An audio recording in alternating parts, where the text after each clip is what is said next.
From Bristol, UK, I'm Pommy Harmar. And I'm Melissa Chemam, and this is the Quarantini. We're bringing you this podcast every week to keep your spirits up and until lockdown in the UK has ended. Which is not exactly now, so as with every week, we'll bring you a mix of ingenious responses to the virus. Creative ideas for the future. And maybe a dash of the unexpected.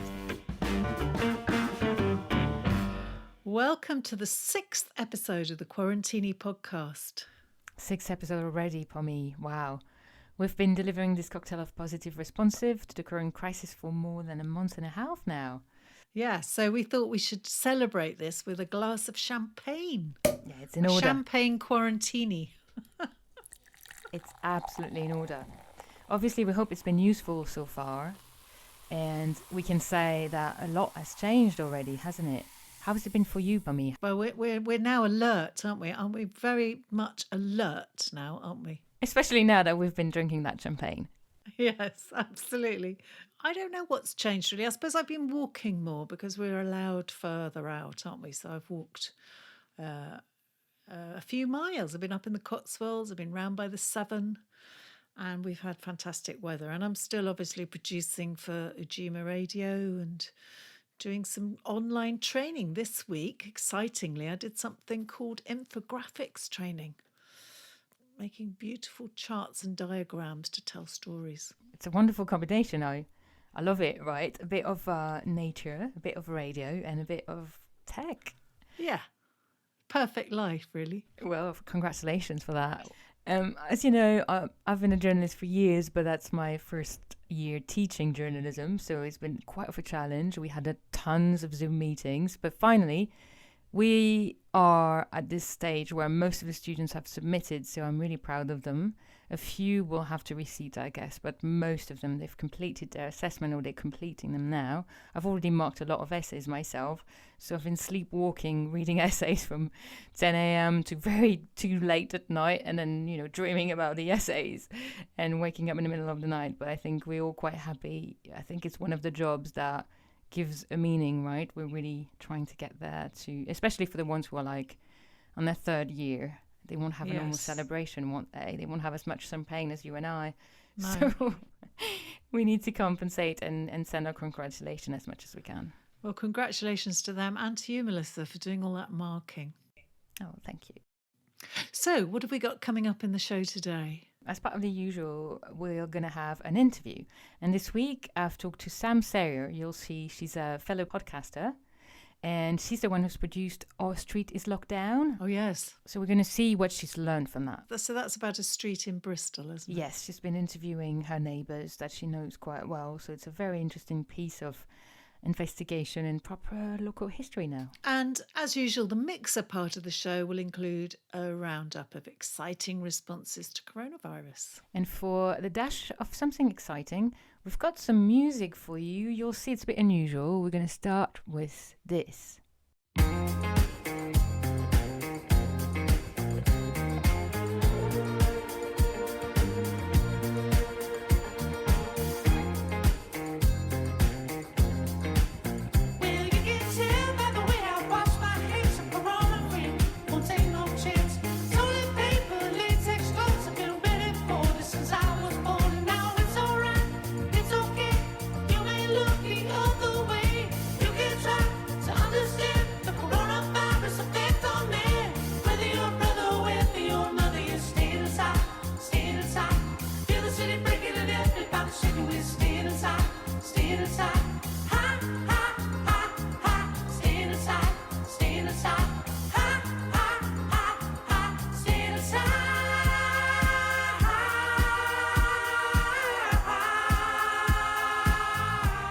Pommy, I've decided that I've come with a series of things this week because I've noticed the incredible number of parody songs about the coronavirus crisis.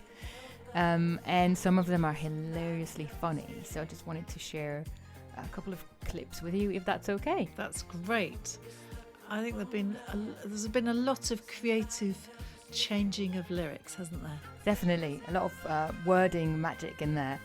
The first one comes from Nashville, Tennessee, as you may know, and it's called Staying Inside, which is instead of Staying Alive by the Bee Gees, and it's no pun there. They just want us to stay home and wash our hands, hoping everybody's safe. The vocals and the keyboard are by Brent McCollough, and the guitar is by Alex Kilroy and Adrian Laird at the bass. The second one is Hello from the Inside. It's obviously an Adele parody, and it's by Chris Mann, an American singer. It's written and recorded by himself on GarageBand and shot with his iPhone. You can see it on YouTube as well. It's quite funny.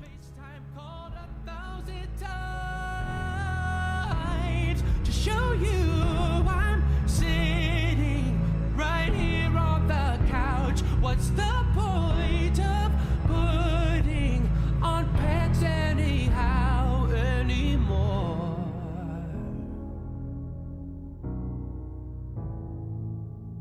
Hello, how are you? Do your fingers hurt from scrolling through the cat memes on your iPhone? I hope that you're well. Did you ever make it out of that town before they closed the Costco? It's no secret that the both of us haven't showered yet. Hello to Corona life. The sakes stay home till July.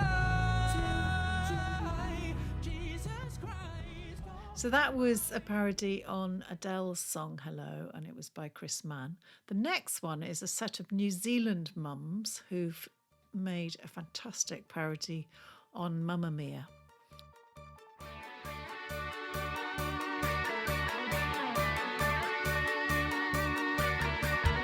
I've been stuck in my house since I don't know when. Counting down the days till isolation will end. Look at me now, how am I gonna earn hairy as hell? Eating my feelings, I've lost control. Putting cream eggs in my mouth hole. Just one bug enough to feel like for me. It's right, doesn't I forget everything. Whoa, whoa, Quarantini, here we go again.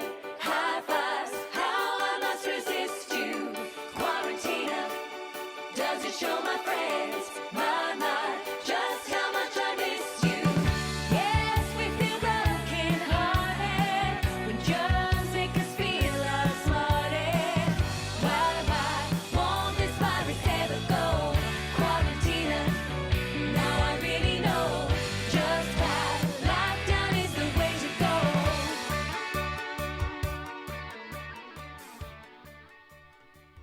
And last but not least, my favorite one is Quarantine is Not Quite Over, and it's a parody of the song Billie Jean. And it's absolutely hilarious, so I absolutely recommend you go on YouTube to watch this family singing and dancing in their home with their like night robe and socks.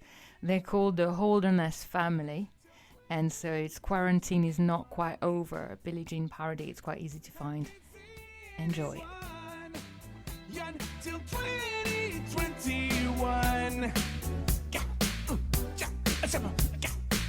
For 40 days and for 40 nights, we've been in this room, and we can't stand the same meal plan. Chicken again.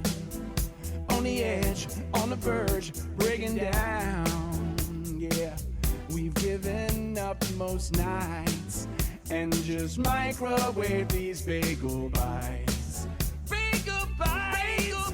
Wahoo! We used to be better parents, so 2 months ago they show us homework and we would help, we would try hard. Now we give up and go watch Die Hard. They're too young. Everybody tells me, be careful what you do. Don't go around breaking all the rules. Hey, and I know that it's important, and we gotta stay at home. but I'm feeling so alone. I'm like a dog without a bone. Hey, the quarantine is not quite over. When can I go back out and see everyone? Will it be 2021? You can see all of these ones that we've brought to you on YouTube. Hey! Okay, it's now time for our weekly roundup. But before that, how can listeners get hold of us, Melissa? You should definitely email us. Our address is thequarantinipodcast@gmail.com, where you can also find us on social media, Facebook, Twitter, and Instagram, the Quarantini Podcast, obviously. All right. So we want to hear from you. And you can contribute to our roundup, which is next. So let's think about what we've got in Bristol. So local history has become a thing during this lockdown period, with meetups and websites now hugely popular. And the website in Bristol, Know Your Place, has had record hits. It's a site where you can overlay modern photos over oldie ones. So, you can go to any part of Bristol and see what it used to look like against what it looks like now. So that's one thing. And then the Facebook site, Bristol Then and Now, has had 50,000 subscribers this week, which is a large amount for one city. If history is your thing, look out for the new series shot in Bristol called A House Through Time. It starts on BBC Two on May the 26th, and it follows residents living in one house in Guinea Street in Redcliffe through 3 centuries. And although I was terrible at history at school, I couldn't understand it.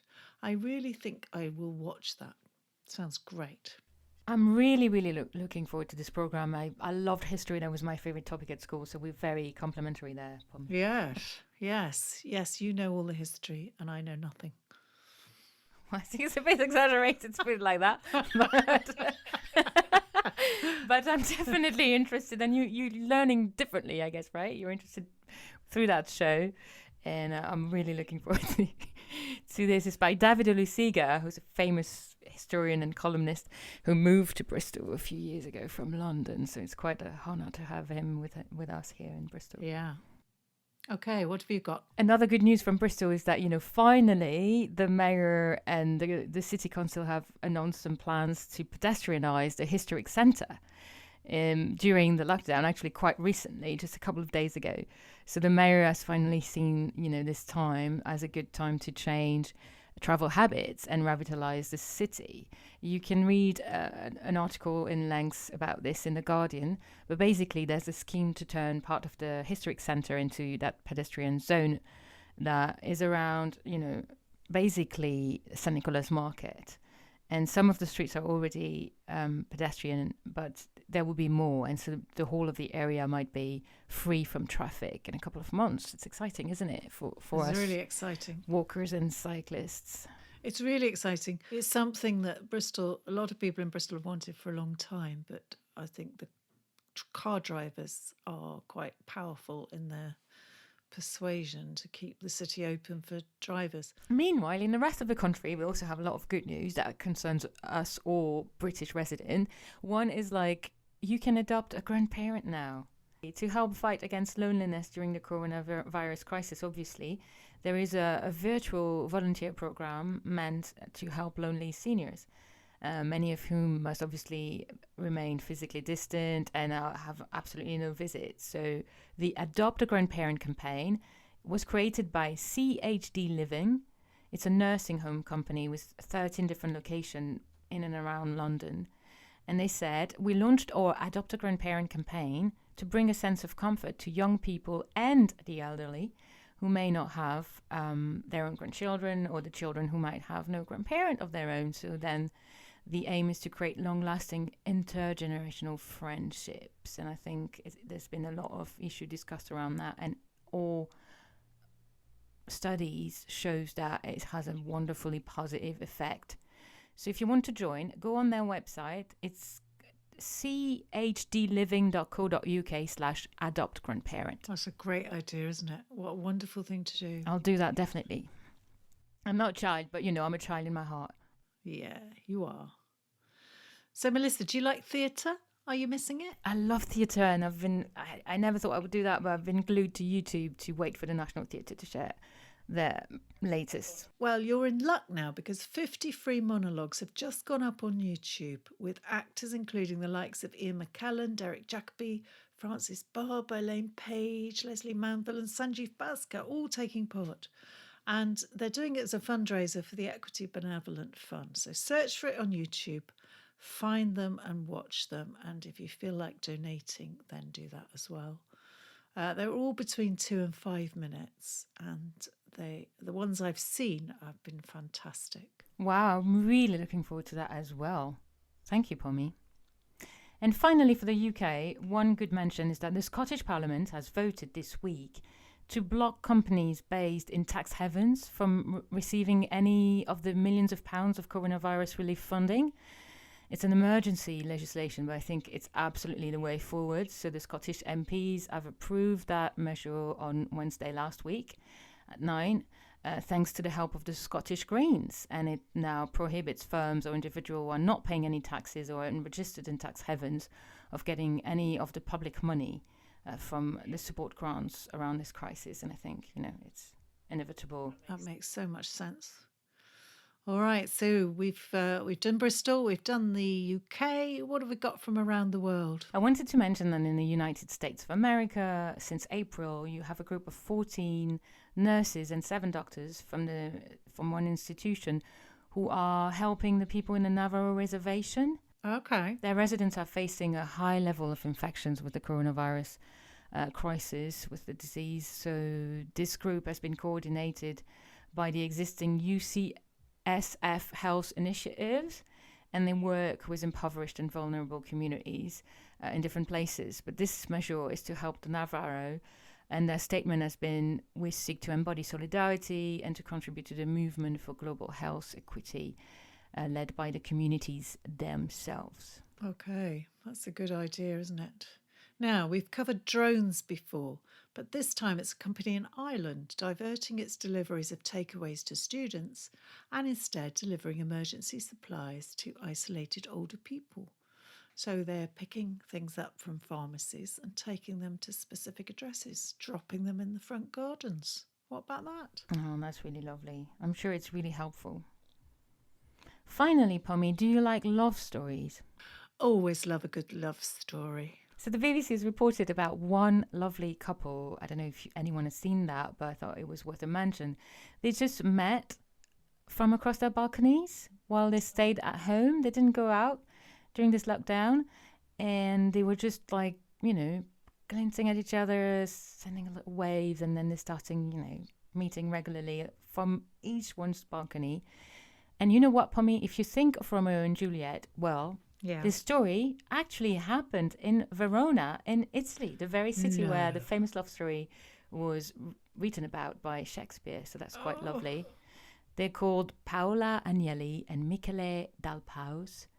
And just after noticing each other, they started looking at each other every day on social media. And that's how they've been starting to messaging each other. Isn't it lovely?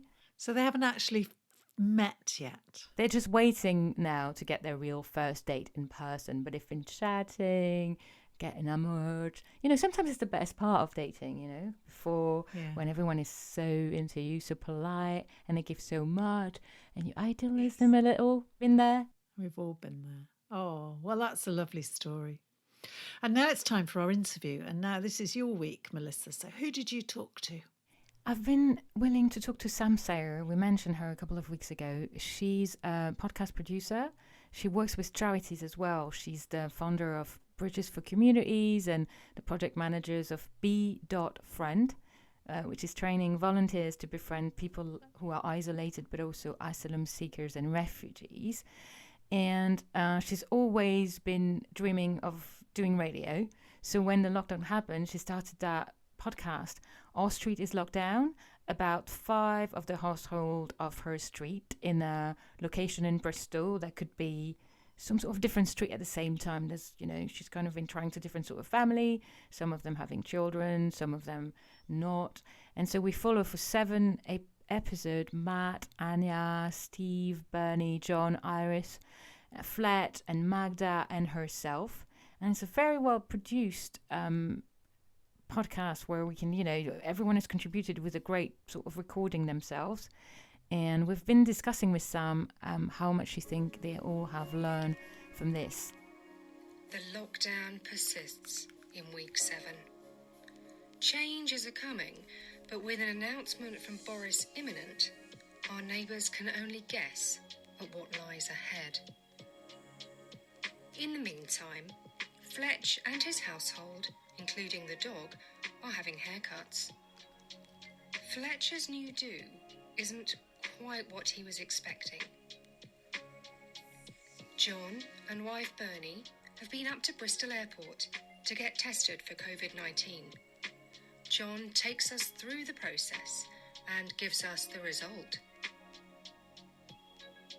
Sam's created an outdoor working out space for exercise, but her indoor working space is a little bit too close to the fridge. Iris, our student, has been writing a huge essay for university. She's now anticipating an online exam for the end of her second year. Matt has been planning his son's 10th birthday and feels sad that it's minus his mates. The last and 8th episode is going to be out this week as well.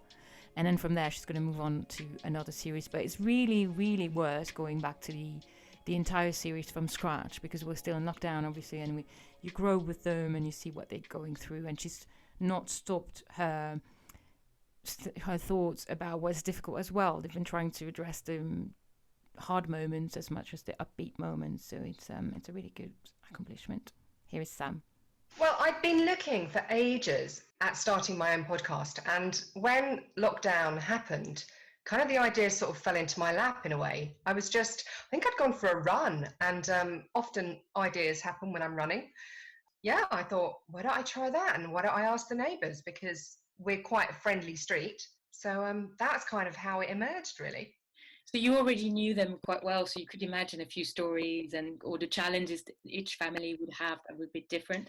Yeah. Our street has families from all over the place. So we have an Albanian family, we have a family from Bangladesh, we have a Pakistani family, and then your regular Bristolian. And so it's quite an interesting mix of people. And there's also 2 families who have adopted children. So we knew from the outset we needed to be quite careful about that. So at no point is the street name revealed. No. And the children's names are either somebody's made up a name rather than, they've swapped the names around.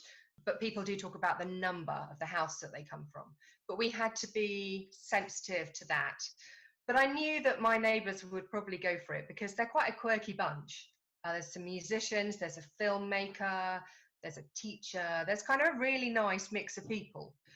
The challenge with this lockdown thing is that we all want to help and support, and it's great to get organised, but talking about the things that are not going perfectly is also a part of what is helping. So did you know what you wanted to get, or did you go by? It was sort of suck it and see. And so I didn't have much of an agenda. What I wanted it to see if we could see the distance travelled over time. But I just wanted to see, kind of how are people coping, And I do think there was, by about sort of week 2 or 3, something kicked in for people. There was kind of this, well, now we know a bit of what lockdown looks like and how it's affecting us. And, kind of almost like there was an adrenaline that kicked in. And then by about week 4 or 5, I think week 5 was awful. And people kind of went, oh, this isn't going away anytime soon. And I think that was really sobering. And so I noticed that there was one of the guys who contributes. He's quite a Tigger as a character, he's quite buoyant and positive, and he's a creative, he's a filmmaker. And I noticed with him that he hit a really bad week. And I was so pleased that he said that, actually, I've had enough, and because I think it's that relatability that we need from each other when things are difficult. We need to know that we're not freaks experiencing pain on our own. We need to know that it's part of the human spirit, and that if we can share that with each other, it's not being negative. It's kind of like just saying, yeah, this hurts, this is bad, but actually we've got each other, and we're not going anywhere. So that's kind of my thing. I think my passion for it was, let's see what we can bring out. Let's bring out some really authentic emotion here for people to grab onto. You've been able to record 7 episodes. Yes. And it's interesting because we're talking about lockdown, but when we listen back, or when we listen to the 7th, when quite a lot has happened, like when we listen to the students, like she had these challenges, will she be able to finish the year? So how do you look back? Do you feel like you've all grown together, or you've just had to go through some sort of challenge and you're a little bit changed? I think so, but I think we probably won't realise how changed we are, or in what ways we've changed, until a bit further down the road. I know people have said that, that what the new normal is, and what's it going to look like, and we'll be different and we'll be changed. And I'm like, well, maybe we will. I hope we will. I hope the good things we can hang on to. I can't immediately identify how I will be changed. I think I kind of feel like maybe because people have called out the horribleness and difficulties, that makes me feel a bit better about when I'm going through difficult things, because I feel like there are people who I could go and say, actually, I'm having a really bad day. But I think the jury's out a little bit. I think we need to wait and see how we're going to be. It would be a good piece of kind of local history information, really. Absolutely. That's how I felt with some episodes. It's kind of like quite unique, and he tells a lot about this sense of community as well. It's quite important for Bristol. So thank you so much for doing this podcast. No, well, thank you. Thanks for giving me the time to chat. So that was Sam Sayer, podcast producer, talking to Melissa about her podcast called Our Street is Locked Down. So it's nearly time to finish now.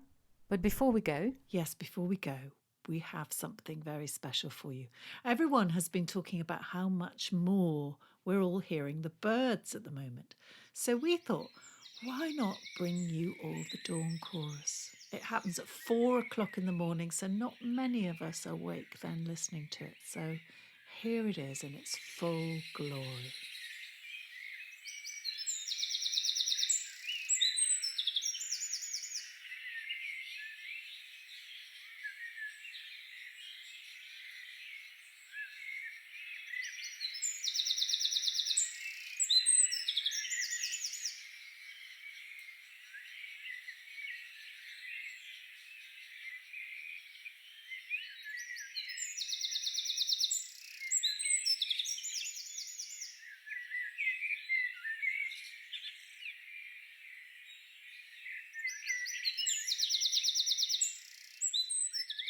That's it for the Quarantini this week.